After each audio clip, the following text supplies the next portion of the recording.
Hi എല്ലാവർക്കും നിമിഷാസ് കിച്ചണിലേക്ക് സ്വാഗതം. ഇന്ന് നമുക്ക് നല്ലൊരു അടിപൊളി ചോക്ലേറ്റ് കേക്ക് ഉണ്ടാക്കിയാലോ.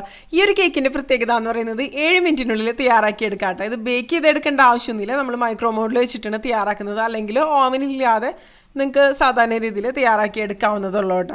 അപ്പോൾ ഇത് ക്രിസ്മസിന് ഉണ്ടാക്കാം, അല്ലെങ്കിൽ ബർത്ത്ഡേ പോലുള്ള സ്പെഷ്യൽ ഒക്കേഷൻസിനൊക്കെ എളുപ്പത്തിൽ ഉണ്ടാക്കിയെടുക്കാവുന്നതുള്ള വളരെ കുറച്ച് ചേരുവകൾ ഉപയോഗിച്ചിട്ട്. ഈ ഒരു കേക്ക് എന്ന് പറയുമ്പോൾ എഗ്ലെസ് കേക്കാണ്, അപ്പോൾ വെജിറ്റേറിയൻസിനാണെങ്കിലും കഴിക്കാവുന്നതുള്ളൂ കേട്ടോ. നല്ല അടിപൊളി ടെക്സ്ചറോട് കൂടിയിട്ടുള്ള അടിപൊളി കേക്കാണ്. ചോക്ലേറ്റ് ലവേഴ്സിനൊക്കെ പ്രത്യേകിച്ച് ഇഷ്ടപ്പെടും.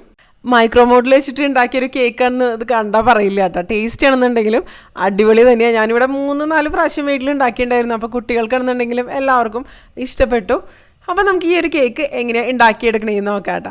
അപ്പോൾ അതിന് വേണ്ടിയിട്ട് നമുക്ക് ആദ്യം പഞ്ചസാര എടുക്കാം. ഞാനിപ്പോൾ ബ്രൗൺ ഷുഗറാണ് എടുത്തിരിക്കുന്നത്. ബ്രൗൺ ഷുഗറോ വൈറ്റ് ഷുഗറോ ഏത് വേണമെങ്കിലും എടുക്കാം കേട്ടോ.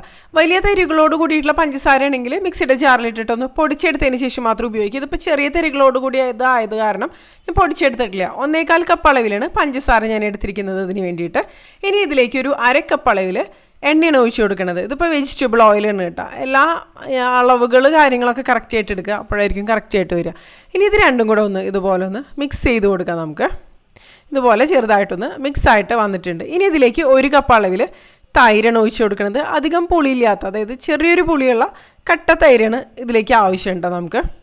അപ്പോൾ 1 കപ്പ് തൈരും കൂടെ നമുക്കിതിലേക്ക് ചേർത്ത് കൊടുക്കുക. അതിനുശേഷം നമുക്ക് ഈ ഒരു വിസ്ക് ഉപയോഗിച്ചിട്ട് കട്ടകളൊക്കെ ഒന്ന് മാറ്റിയെടുക്കാം കേട്ടോ. ഈ ഒരു കേക്ക് നിങ്ങൾക്ക് വേണമെന്നുണ്ടെങ്കിൽ മിക്സിയുടെ ജാറിലും മിക്സ് ചെയ്തെടുക്കാം. വിസ്ക് ഉപയോഗിച്ചിട്ട് മിക്സ് ചെയ്യണതിന് പകരം മിക്സിയുടെ ജാറിൽ എല്ലാം കൂടി ഇട്ടിട്ട് ബ്ലെൻഡ് ചെയ്തെടുത്താൽ മതി. പക്ഷേ ഓവറായിട്ട് മിക്സ് ചെയ്തെടുക്കരുത്. ആ ഒരു കാര്യം മാത്രം ശ്രദ്ധിച്ചാൽ മതി. അല്ലെങ്കിൽ ബീറ്റർ ഉപയോഗിച്ചിട്ട് വേണമെങ്കിൽ അങ്ങനെ ചെയ്തെടുക്കാവുന്നതുള്ളൂ കേട്ടോ. അപ്പോൾ കണ്ടോ, ഇതുപോലെ ഒന്ന് എല്ലാം കൂടെ ഒന്ന് മിക്സ് ചെയ്തെടുത്തിട്ടുണ്ട്. ഇങ്ങനെ ഒന്ന് മിക്സായിട്ട് വരുമ്പോഴേക്കും തന്നെ ആ പഞ്ചസാരയൊക്കെ നന്നായിട്ട് അങ്ങോട്ട് ഉരുകി വന്നിട്ടുണ്ടാവും കേട്ടോ, അലിഞ്ഞ് വന്നിട്ടുണ്ടാവും. ഇനി ഇതിലേക്ക് മൈദയാണ് ചേർത്ത് കൊടുക്കുന്നത്. 1/2 കപ്പ് അളവിൽ മൈദ നിങ്ങൾക്ക് വേണമെങ്കിൽ അരിപ്പയിലേക്ക് ഇട്ടിട്ട് അങ്ങനെയും തയ്യാറാക്കി എടുക്കാവുന്നതുള്ളൂ കേട്ടോ. അപ്പോൾ ഇങ്ങനെ കട്ടകൾ കാര്യങ്ങളൊന്നും ഉണ്ടാവില്ല. ഞാനിപ്പോൾ ഡയറക്റ്റ് ഇട്ട് കൊടുക്കണമെന്നുള്ളൂ കേട്ടോ. ഇനി ഇതിലേക്ക് കൊക്കോ പൗഡർ ചേർത്ത് കൊടുക്കുക. 1/4 കപ്പ് അളവിൽ. ഇതിപ്പോൾ അൺസ്വീറ്റൻ കൊക്കോ പൗഡറാണ്. ഏതെങ്കിലും നല്ല ബ്രാൻഡ് കൊക്കോ പൗഡർ എടുക്കാം കേട്ടോ. അപ്പോഴായിരിക്കും ടേസ്റ്റ് നന്നായിട്ട് തന്നെ വരിക. പിന്നെ ബേക്കിംഗ് പൗഡറാണ് നമുക്ക് ആവശ്യം. 1 ടീസ്പൂൺ അളവിൽ ബേക്കിംഗ് പൗഡർ ഇതിലേക്ക് ഇട്ട് കൊടുക്കുന്നുണ്ട്. അതുപോലെ 1/2 ടീസ്പൂൺ അളവിൽ ബേക്കിംഗ് സോഡ കൂടി ചേർത്ത് കൊടുക്കുന്നുണ്ട് കേട്ടോ. ഇനി നമുക്ക് ഇതിലേക്ക് വാനില എസൻസാണ് ആവശ്യം. 1 ടീസ്പൂൺ അളവിൽ വാനില എസൻസ്, ഒരു ഫ്ലേവറിന് വേണ്ടിയിട്ട് മാത്രം, അതും കൂടെ ചേർത്ത് കൊടുക്കുന്നുണ്ട്. പിന്നെ നമുക്ക് ഇതിലേക്ക് പാലാണ് ആവശ്യം കേട്ടോ. അപ്പോൾ ആ ഒരു കൺസിസ്റ്റൻസി കറക്റ്റ് ചെയ്തെടുക്കാൻ വേണ്ടിയിട്ടാണ് പാൽ ഇതിന് വേണ്ടിയിട്ട് എടുക്കണത്. അപ്പോൾ അത് ആദ്യം കുറേശ്ശെ ചേർത്തിട്ട് അഡ്ജസ്റ്റ് ചെയ്ത് കൊടുക്കുക. പിന്നെ ടേസ്റ്റ് ബാലൻസ് ചെയ്യാൻ വേണ്ടിയിട്ട് ഞാൻ അതിനിടയിൽ ഉപ്പും കൂടെ ചേർത്ത് കൊടുക്കുന്നുണ്ട് കേട്ടോ. അതിന് ശേഷം ഇതുപോലെ ഒന്ന് മിക്സ് ചെയ്തിട്ട് നമുക്കതൊന്ന് കറക്റ്റാക്കി എടുക്കാം. അപ്പോൾ ആദ്യം തന്നെ ഞാനൊരു 1/4 കപ്പ് അളവിൽ പാൽ ഇതിലേക്ക് ഒഴിച്ചു കൊടുക്കുന്നുണ്ട്. പിന്നെ നമുക്ക് നോക്കിയിട്ട് വേണമെന്നുണ്ടെങ്കിൽ മാത്രം ഒഴിച്ചു കൊടുത്താൽ മതി. അപ്പോൾ നമ്മൾ എടുക്കണം മൈദയുടെ ആ ഒരു ക്വാളിറ്റിക്കൊക്കെ അനുസരിച്ച് പാലിൻ്റെ അളവിലൊക്കെ ചിലപ്പോൾ വ്യത്യാസം ഉണ്ടാവും. അപ്പോൾ ഇതുപോലെ നമുക്ക് കട്ടകളൊക്കെ ഒന്ന് മാറ്റി ഒന്ന് മിക്സ് ചെയ്ത് കൊടുക്കാം കേട്ടോ. അപ്പോൾ ഇതിനു മുമ്പ് തന്നെ ഞാൻ ഒരുപാട് കേക്കുകളുടെ റെസിപ്പീസ് ചെയ്തിട്ടുണ്ട്.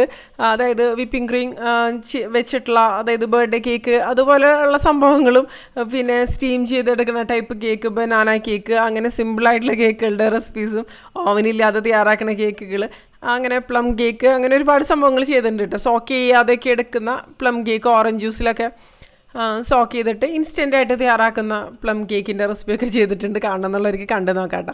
ഇപ്പം നമ്മുടെ ഈ ഒരു ബാറ്റർ കണ്ടോ, ഇതുപോലെ ഒന്ന് ഞാൻ മിക്സ് ചെയ്ത് എടുത്തിട്ടുണ്ട്. അപ്പോൾ ഒന്ന് തിക്കായിട്ടാണ് ഇരിക്കുന്നത്. കുറച്ചും കൂടെ പാൽ ഞാനിതിലേക്ക് ചേർത്ത് കൊടുക്കുന്നുണ്ട് കേട്ടോ.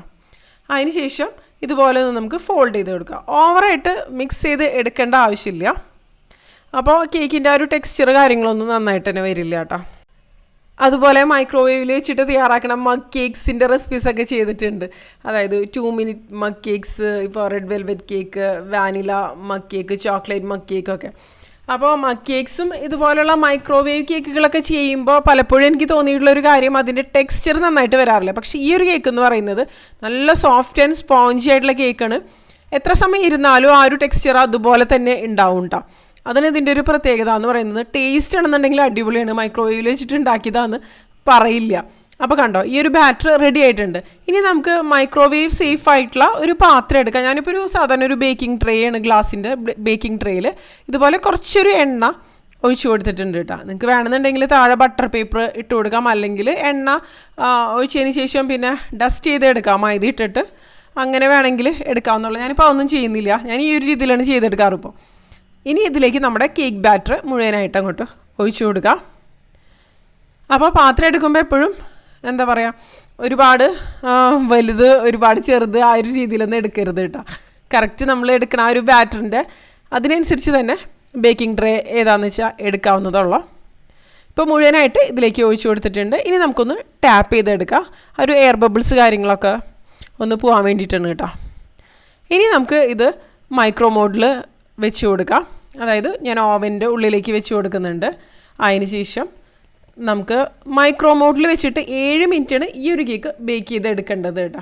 നമ്മളിപ്പോൾ മൈദ ബാക്കി കാര്യങ്ങളൊക്കെ അളവ് കൂട്ടിയെടുത്താൽ അതിനനുസരിച്ച് ബേക്കിംഗ് ടൈമിൽ വ്യത്യാസം വരും. അതുപോലെ നമ്മുടെ എടുക്കുന്ന പാത്രത്തിനനുസരിച്ച് ബേക്കിംഗ് ടൈമിൽ ഇത് ശരിക്കും പറഞ്ഞാൽ ബേക്ക് ചെയ്തെടുക്കുക എന്ന് പറയാൻ പറ്റില്ല, കാരണം ഇത് മൈക്രോ മോഡിൽ വെച്ചിട്ടാണ് നമ്മൾ തയ്യാറാക്കി എടുക്കുന്നത്. അപ്പോൾ 7 മിനിറ്റ്. പിന്നെ നമ്മുടെ ഓവൻ്റെ ആ ഒരു പവറിനൊക്കെ അനുസരിച്ച് സമയത്തിൽ ചിലപ്പോൾ ചെറിയ വ്യത്യാസങ്ങളുണ്ടാവും, 1 മിനിറ്റൊക്കെ അങ്ങോട്ടും ഇങ്ങോട്ടൊക്കെ വ്യത്യാസം ഉണ്ടാവും. അപ്പോൾ ഇടയ്ക്കൊന്ന് തുറന്ന് നോക്കിയാൽ മതി, ആവാറാവണ സമയത്ത് ഒരു 6 മിനിറ്റൊക്കെ ആവുന്ന സമയത്ത് തുറന്ന് നോക്കിയാൽ മതി. അപ്പോൾ കറക്റ്റായിട്ട് തന്നെ നമുക്ക് മനസ്സിലാവുണ്ട. അപ്പോൾ ഒരു ടൂത്ത് പിക്കോ സ്ക്രൂവർ വെച്ചിട്ട് ഒന്ന് ഇൻസർട്ട് ചെയ്ത് നോക്കാം. അപ്പോൾ അത് ക്ലിയർ ആയിട്ട് വരുന്നുണ്ടെങ്കിൽ കേക്ക് കറക്റ്റായിട്ട് ബേക്കായിട്ട് വന്നിട്ടുണ്ടെന്ന് അർത്ഥം. കണ്ടില്ലേ, നല്ല സോഫ്റ്റ് ആയിട്ടുള്ള കേക്ക് തന്നെയാണ്. പെട്ടെന്ന് എന്താ പറയുക, കണ്ണടച്ച് തുറക്കുന്ന ഒരു സമയം കൊണ്ട് തന്നെ നമുക്ക് ഈ ഒരു കേക്കൊക്കെ തയ്യാറാക്കിയെടുക്കാൻ പറ്റും. പെട്ടെന്ന് ഗസ്റ്റൊക്കെ വരുമ്പോൾ നമുക്ക് ഈസി ആയിട്ട് ഉണ്ടാക്കിയെടുക്കാവുന്നതുള്ളൂ കേട്ടോ. ഇനി ഞാനിവിടെ ഡാർക്ക് കോമ്പൗണ്ട് ചോക്ലേറ്റാണ് എടുക്കുന്നത്, അതായത് കുക്കിംഗ് ചോക്ലേറ്റ് എന്നൊക്കെ പറയില്ലേ അത്. അപ്പോൾ ഞാനിവിടെ ഇതിന് വേണ്ടിയിട്ടൊരു 300 ഗ്രാം അളവിലാണ് എടുക്കുന്നത് കേട്ടോ ഡാർക്ക് കോമ്പൗണ്ട്. നമുക്ക് എത്ര വേണമെന്ന് വെച്ചാൽ അതിനനുസരിച്ച് എടുക്കാം. ഞാനൊരു മീഡിയം തിക്നെസ്സോട് കൂടിയിട്ടുള്ള ഒരു ലെയറാണ് മുകളിൽ കൊടുക്കാൻ വേണ്ടിയിട്ട് ഉദ്ദേശിക്കുന്നത്. അപ്പം നമുക്കിത് വേണമെങ്കിൽ കട്ട് ചെയ്തതിന് ശേഷം മെൽറ്റ് ചെയ്ത് അങ്ങനെ വേണമെങ്കിൽ എടുക്കാവുന്നതുള്ളൂ. അപ്പോൾ കട്ട് ചെയ്തിട്ട് നമ്മൾ മെൽറ്റ് ചെയ്ത് എടുക്കണമെങ്കിൽ പെട്ടെന്ന് തന്നെ ഇത് മെൽറ്റായിട്ട് തന്നെ വരും. ഒന്നില്ലെങ്കിൽ നിങ്ങൾക്ക് ഡബിൾ ബോയിലിംഗ് മെത്തേഡിൽ ചെയ്തെടുക്കാം, അല്ലെങ്കിൽ ഓവനിൽ അതായത് മൈക്രോവേവിൽ വെച്ചിട്ട് അങ്ങനെയും ഇതൊന്ന് മെൽറ്റ് ചെയ്തെടുക്കാവുന്നതുള്ളൂ കേട്ടോ. ഞാനിപ്പോൾ ഇതിൻ്റെ കൂടെ ഒരു കഷ്ണം ബട്ടറും കൂടെ ചേർത്ത് കൊടുക്കുകയാണ്.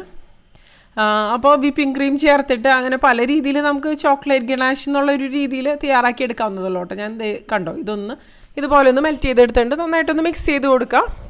പിന്നെ ചോക്ലേറ്റൊക്കെ മെൽറ്റ് ചെയ്തെടുക്കുന്ന സമയത്ത് സമയം ശ്രദ്ധിക്കുക, കാരണം ഇത് എന്താ പറയുക, സമയം കൂടുതൽ സമയം വെച്ച് കഴിഞ്ഞാൽ ചോക്ലേറ്റൊക്കെ ബേണായിട്ട് വരുന്നുണ്ട്, പിന്നെ നമുക്കത് ഉപയോഗിക്കാൻ പറ്റാത്തൊരവസ്ഥയാവും. ഇനി ഈ മെൽറ്റ് ചെയ്തെടുത്ത ആ ഒരു ചോക്ലേറ്റ് ഇതിൻ്റെ മുകളിലേക്ക് ഇട്ട് കൊടുക്കാം കേട്ടോ. ഇതിൻ്റെ മുകളിലേക്ക് നമുക്ക് എത്ര വേണമെന്ന് വെച്ചാൽ അതിനനുസരിച്ച് തന്നെ ഇട്ട് കൊടുക്കുക. ഞാനിപ്പോൾ മുഴുവനായിട്ട് തന്നെ ഇതിലേക്ക് ഇട്ട് കൊടുക്കുന്നുണ്ട്. എന്നിട്ടൊന്ന് സ്പ്രെഡ് ചെയ്ത് കൊടുക്കുകയാണ് ചെയ്യുന്നത്, ഒരു ലെയർ കിട്ടാൻ വേണ്ടിയിട്ട് കേട്ടോ. നന്നായിട്ട് തന്നെ ഒന്ന് സ്പ്രെഡ് ചെയ്ത് കൊടുക്കുക. അപ്പോൾ ഈ ഒരു സ്റ്റെപ്പ് വേണമെങ്കിൽ നിങ്ങൾക്ക് ഒഴിവാക്കാം. ഈ ഒരു ചോക്ലേറ്റ് മെൽറ്റ് ചെയ്തിട്ട് ഇതിൻ്റെ മുകളിലേക്ക് വെച്ച് കൊടുക്കണമെന്ന് നിർബന്ധമൊന്നുമില്ല. നിങ്ങൾക്ക് ചോക്ലേറ്റിൻ്റെ ആ ഒരു ഫ്ലേവർ നന്നായിട്ട് ഇഷ്ടമാണെന്നുണ്ടെങ്കിൽ മാത്രം ചെയ്താൽ മതി, അല്ലെങ്കിൽ അല്ലാതെ നമുക്ക് ചെയ്യാവുന്നതുള്ളൂ കേട്ടോ. അല്ലാതെ ചെയ്യണമെന്നുണ്ടെങ്കിൽ നിങ്ങൾക്ക് ഇപ്പോൾ ഈ ഒരു കേക്ക് നമ്മൾ കുക്ക് ചെയ്യാൻ വെക്കില്ലേ, അതിനു മുമ്പ് വേണമെന്നുണ്ടെങ്കിൽ അതിൻ്റെ മുകളിലേക്ക് നട്ട്സോ സീഡ്സോ എന്ത് വേണമെങ്കിലും ഇട്ട് കൊടുക്കാവുന്നതുള്ളൂ.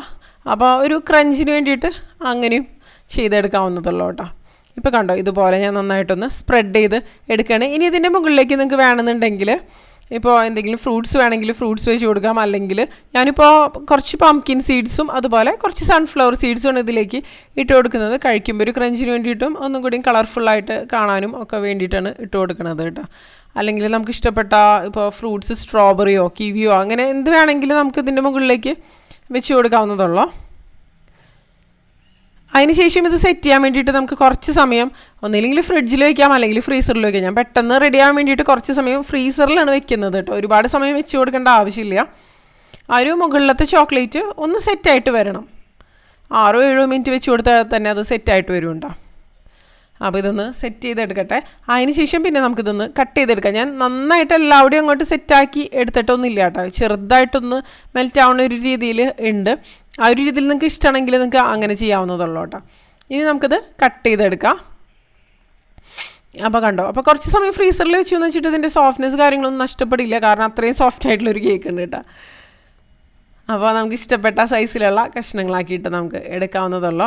ഇത് നിങ്ങൾക്ക് ഡീമോൾഡ് ചെയ്തിട്ട് അങ്ങനെ വേണമെങ്കിൽ അതിൻ്റെ മുകളിലേക്ക് ചോക്ലേറ്റ് ഒഴിച്ച് കൊടുത്തിട്ട് അങ്ങനെ വേണമെങ്കിൽ ചെയ്യാം കേട്ടോ. ഞാനിപ്പോൾ എളുപ്പത്തിന് വേണ്ടിയിട്ട് ഇങ്ങനെ ചെയ്തു എന്നുള്ളൂ. അപ്പോൾ നമ്മുടെ എളുപ്പത്തിൽ തയ്യാറാക്കാവുന്ന നല്ല ടേസ്റ്റി ആയിട്ടുള്ള ചോക്ലേറ്റ് കേക്ക് റെഡി ആയിട്ടുണ്ട്. ചോക്ലേറ്റ് ഒക്കെ ഇഷ്ടപ്പെടുന്നവരാണെന്നുണ്ടെങ്കിൽ ഈ ഒരു ഫ്ലേവർ കേക്ക് തീർച്ചയായിട്ടും ഇഷ്ടപ്പെടും കേട്ടോ. കണ്ടില്ലേ, നല്ല അടിപൊളി ടെക്സ്ചറോട് കൂടിയിട്ടുള്ളൊരു കേക്കാണ്. ഇത്ര എളുപ്പത്തിൽ എന്താ പറയുക, ഒരു 10 മിനിറ്റിനുള്ളിൽ നമുക്ക് ഉണ്ടാക്കിയെടുക്കാവുന്നതുള്ളൂ. മിക്സിങ്ങും എല്ലാം കൂടെ. ശരിക്കും പറഞ്ഞാൽ കുക്കിംഗ് എന്ന് പറയുമ്പോൾ ഒരു 7 മിനിറ്റ് കൊണ്ട് എന്നൊക്കെ പറയുമ്പോൾ എളുപ്പത്തിൽ ഇപ്പോൾ കുട്ടികളൊക്കെ കേക്ക് പറയണമെന്നുണ്ടെങ്കിൽ എളുപ്പത്തിൽ നമുക്ക് തയ്യാറാക്കിയെടുക്കാവുന്നതുള്ളൂ കേട്ടോ. അപ്പോൾ ഈ ഒരു രീതിയിൽ നിങ്ങൾ ചോക്ലേറ്റ് കേക്ക് തയ്യാറാക്കി നോക്കിയിട്ടില്ലെങ്കിൽ തീർച്ചയായിട്ടും തയ്യാറാക്കി നോക്കുക. എന്തായാലും ഇഷ്ടപ്പെടും. പ്രത്യേകിച്ച് കുട്ടികൾക്കും എല്ലാവർക്കും തന്നെ ഇഷ്ടപ്പെടും കേട്ടോ. ഈ ഒരു ക്രിസ്മസിന് നിങ്ങൾക്ക് തയ്യാറാക്കി നോക്കാം, അല്ലെങ്കിൽ എന്തെങ്കിലും സ്പെഷ്യൽ ഒക്കേഷൻസിലൊക്കെ ആണെന്നുണ്ടെങ്കിലും ഉണ്ടാക്കി നോക്കാവുന്നതുള്ളൂ. കണ്ടില്ലേ, നല്ല സോഫ്റ്റ് ആയിട്ടുള്ള കേക്കാണ്. നല്ല അടിപൊളി ടെക്സ്ചറോട് കൂടി തന്നെ വന്നിട്ടുണ്ട്. അതിൻ്റെ മുകളിലത്തെ ഒരു കോട്ടിംഗ് ഒക്കെ ശരിക്കും പറഞ്ഞാൽ നമ്മൾ ബ്രൗണിയൊക്കെ കഴിക്കണ ആ ഒരു ഫീലാണ് ശരിക്കും പറഞ്ഞാൽ. എല്ലാവരും തയ്യാറാക്കി നോക്കുക. അതിനുശേഷം നിങ്ങളുടെ അഭിപ്രായങ്ങൾ തീർച്ചയായിട്ടും താഴെ കമൻറ്റ് ബോക്സിൽ അറിയിക്കാം കേട്ടോ. അപ്പോൾ ഇതിൽ നല്ലൊരു റെസിപ്പി ആയിട്ട് നമുക്ക് വീണ്ടും കാണാം കേട്ടോ.